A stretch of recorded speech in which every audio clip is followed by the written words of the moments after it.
We reside on the fringes of paradise. A surprising scientific discovery revealed we are drawn to something unknown. The Big Bang, the event that birthed the universe, took place, scientists believe, 13.7 billion years ago. However, pinpointing where it occurred is not straightforward. Can we identify a spot in the cosmos that gauge our distance from the origin? Astrophysicist and science communicator Ethan Siegel has pondered this question, explained why scientists often avoid it. Interestingly, we are nearly at the very heart of creation. It's quite an odd thought, isn't it? Traveling grains of sand. An explosion is a familiar concept. Shrapnel flies outward. If one were to mentally reverse this process, the pieces would converge back to a single point, the epicenter. In the 1930s, astronomers observed that all galaxies appeared to be receding from us. Intriguingly, the more distant the galaxy, the faster its retreat. And this raises a peculiar question. What is so repulsive about us?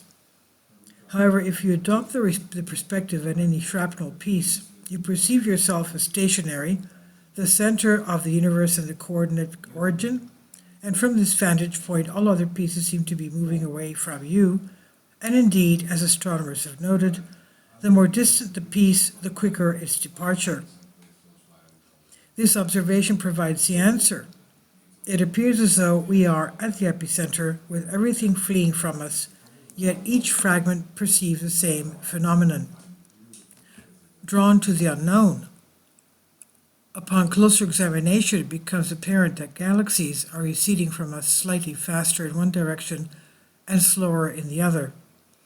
This discrepancy seems to be the clue. However, this key is metaphorically rusty and does not fit the lock. Returning to the concept of an explosion, one might notice in videos of such events that clouds of fire often burst from the epicenter, each spreading uniquely. Similarly, the Big Bang was not uniformly homogeneous. These irregularities are what we observe. Our galaxy is evidently being pulled by something immense. This was first detected in 1973, and by 1986, the Great Attractor was identified. Located 250 million light years away, it holds a massive equivalent to 10 raised to the 16th power of our sun's mass. The numbers are so vast that terms like quadrillions or sextillions are inadequate to quantify them. Should we observe this immense entity to which we're drawn? Yet we cannot, as it is veiled by cosmic dust within the disk of our galaxy. What we have discovered is a vast cluster of galaxies. However, it's not the source of the pull. The attractor draws our galaxy, a group that includes our own, and a mega group comprising approximately 100,000 galaxies, known as La Nyika. And thus, we drift away from the Big Bang's epicenter, gravitating slightly towards the enigmatic Great Attractor. Everything is so vast and magnificent, while we are so minute. Is it possible that there is no singular coordinate system that could anchor us and help determine the Big Bang's original location? Pigeons to the rescue. An explosion encompasses more than just debris, it includes light as well.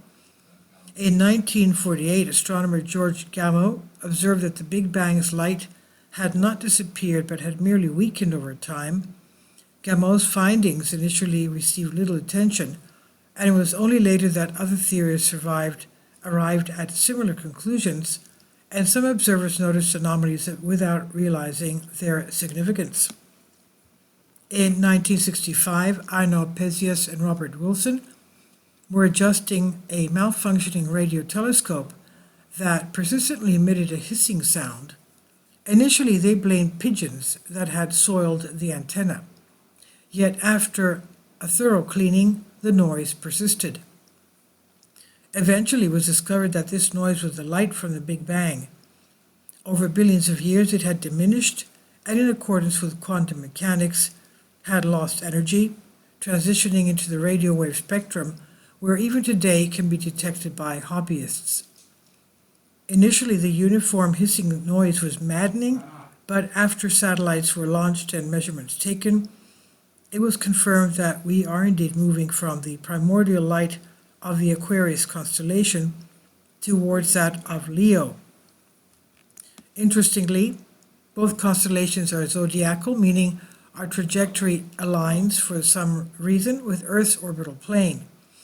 Fragments can scatter in various directions or be drawn to one another, similar to our attraction to the Great Attractor. Light serves as a sought-after coordinate system. Thus, when all is considered, the Big Bang's epicenter appears remarkably near, merely 17 million light-years away. This distance places it beyond our galaxy, yet it remains within reach of the nearby galaxies, visible to the naked eye on a clear night, even without a telescope, captured with just a simple camera. It is indeed very close. Our habitat zone is distinct and designated. We reside near the inception of all beginnings. Considering the universe's current diameter is approximately 100 billion light-years, and if we hypothesize that the biblical Eden, where Adam and Eve originated, was in today's Iraq and Mesopotamia, then we are merely 5 kilometers from Eden in an adjacent village. That's a mere hour's walk away. Such a revelation. Did astronomers know yet conceal it? Why would Ethan Siegel, who sports a peculiar hat in his social media avatar, clearly indicate desperation, disclose this? The truth is, it's both so and not quite so. Everywhere and nowhere. When we envision the Big Bang, we often mistakenly picture a conventional explosion occurring in pre-existing space. We might ask, where did it happen? Over on that hill? As if there were a landscape already present. But the reality is that the Big Bang did not occur within space. There was no space at all. It both created and continued to create space, expanding into nothingness. This realization fundamentally alters our understanding. Consider the universe just a microsecond after the Big Bang, when it was barely larger than an atomic nucleus. Imagine a fragment of matter from which our galaxy would later form, addressing a neighboring fragment destined to become another galaxy. Wow, we're practically neighbors. Not just beside me, but directly beneath me, concurs your neighbor. And indeed, we are all neighbors, for the universe, as we recall, is minuscule. Thus you depart, and once neighbors, now so distant that not even light could bridge the gap, rendering each other invisible. You sit by the hearth, surrounded by grandchildren, recounting, "It was an intense affair, there was only void, darkness, and then suddenly right beside me." Similarly, a galaxy at the universe's far end narrates to its own grandchildren the very same tale. For it too, everything was close by. It was also the chosen one, and here we are all the chosen, and for the common person it's daunting to comprehend. What does this simple narrative imply? That in the universe there are no favorites, that the center lies everywhere, that across the globe the same natural law applies, and this implies, yes, it appears that paradise is just within reach, it's even visible, but this vision is shared by all, and perhaps paradise is but an illusion, or conversely the very essence that bestows this blessing upon us all. Indeed, there is so much to ponder. This is from Solask. Please leave your comments. Thank you for your support. Finally, support my Patreon account. The daily posts are 5 videos daily, and they are totally different from what I have on my YouTube channel. Thank you so much for your support and that you find all my content so interesting. You'll find the Patreon account details in the description box below.